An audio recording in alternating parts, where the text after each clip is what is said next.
Okay, I'd like to look at the problem. It's really similar to our flying pigs problem. Um, this is from Mastering Physics, Chapter 5, problem number 72. While fishing, you get bored and start to swing a sinker weight around in a circle below you on a 0.25-meter piece of fishing line. The weight makes a complete circle every 0.75 seconds. What is the angle that the fishing line makes with the vertical? So, what is the angle? Here it is. We'll call it theta. And let's define a couple more things that they gave us. The string is actually a quarter of a meter, so 0.25 meters. I'm going to add into this picture a radius, r. And they also tell us that it goes around every 0.75 seconds, and that's going to be our period. Okay? So from there, it's important to make sure that you know how to draw this free body diagram. I've kind of provided one here already, but of course there's a tension in the string. I'll do that in green, and let's call it T.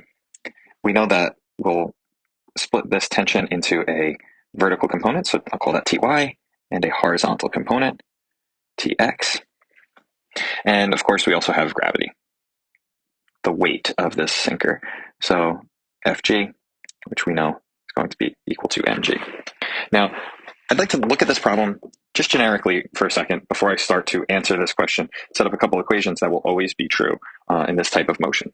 So the first thing is we can look in our y direction and see that since this object is not moving up or down, it's kind of reached equilibrium at some point, some height from the ground. That means that our y components of force have to be equal and opposite to each other. They have to cancel out. So in the y direction, we can say that Fg is equal to the tension in the y direction. And we'll use that later on. And then in the x direction, we know that whenever we have circular motion, our net force has to be equal to centripetal force. And so we can see in our picture, the only net force, the only part of any of these forces that doesn't cancel out is just our tension in the x direction. So that's our net force. And our centripetal force will always solve this with the equation mv squared over r. Okay, and so these again are generic formulas that have to be true based on Newton's laws. And if we look at our diagram, I'm going to draw this a little bit more zoomed in. Tension, and we have this x component and y component. We have to be able to see where is this theta in this picture. And if you remember anything from your math classes, we have two parallel lines, the vertical here, and our ty is on the vertical. And so the tension is kind of like a transversal. It's a line crossing two parallel lines, so we have alternate interior angles. So now we have a theta inside that triangle, and we can see that up top we have Tx as well. And so we can say Tx is just going to be the tension times sine theta, and Ty will be the tension times cosine theta. Okay, that's going to be helpful later on. And, we can continue to build out some of these formulas. Fg we know is mg, and then we have something for Ty. Ty is T cosine theta. And Tx we can plug in here. We have T sine theta for Tx equal to mv squared over r.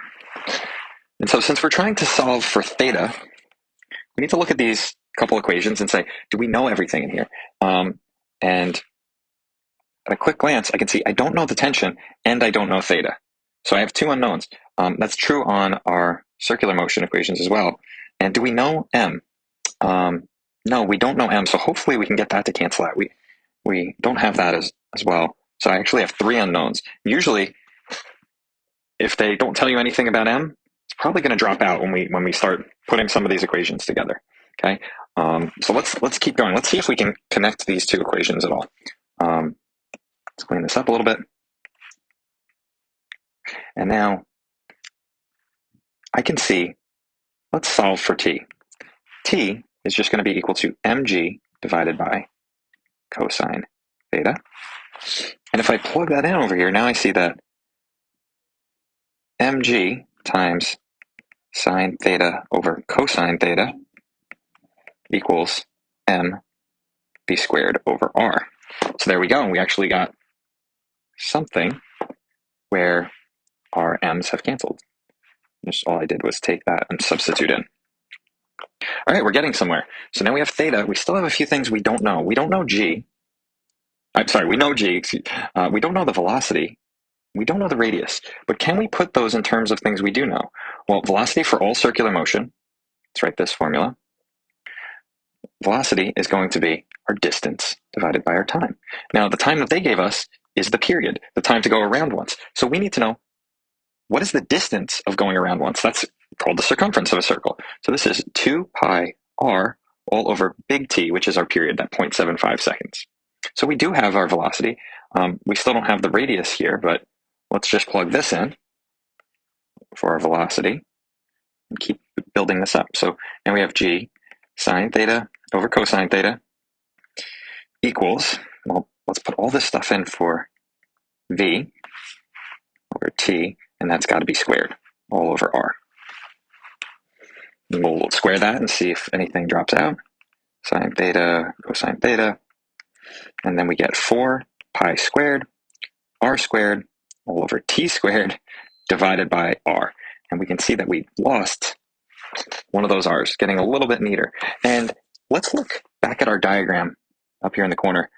Do we have r? No, but we do know an angle, or our angle is the one thing we don't know, and we have a hypotenuse. So we actually can say, hey, this triangle, let's redraw it just all by itself. If I know this side is 0.25 and this is theta, well, I can write r in terms of theta. R is just going to be 0.25 times sine of theta.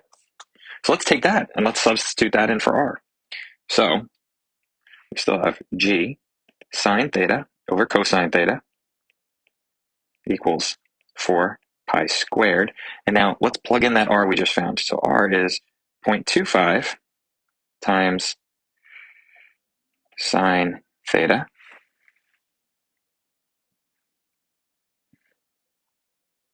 And that's all over period squared.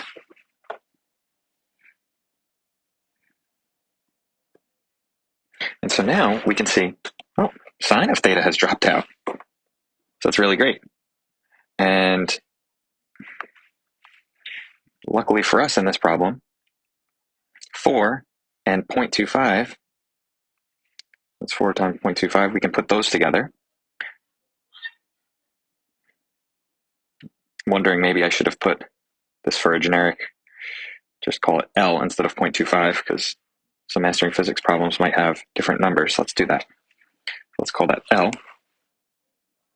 And so now, write this one more time, a little bit cleaner. We have g over cosine theta equals 4 pi squared times L all over t squared.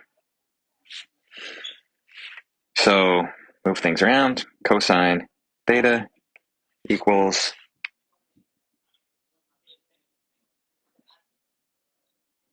t squared times g all over 4 pi squared L. That means that theta is the inverse cosine of all of that stuff. T squared g over 4 pi squared L. And we have the period, we have gravity, we know what pi is, and we have that length of string. We can solve for theta. So I hope that helped. I know there's a lot of tricky stuff going on there, especially with math and finding places where certain variables cancel with each other. But the important things to really understand, make sure you understand this free body diagram completely. Make sure you understand where the y equations come from and these x equations come from. And make sure you do understand at the very least, this first step of substituting in and putting those two equations together. I hope that helps. Good luck studying.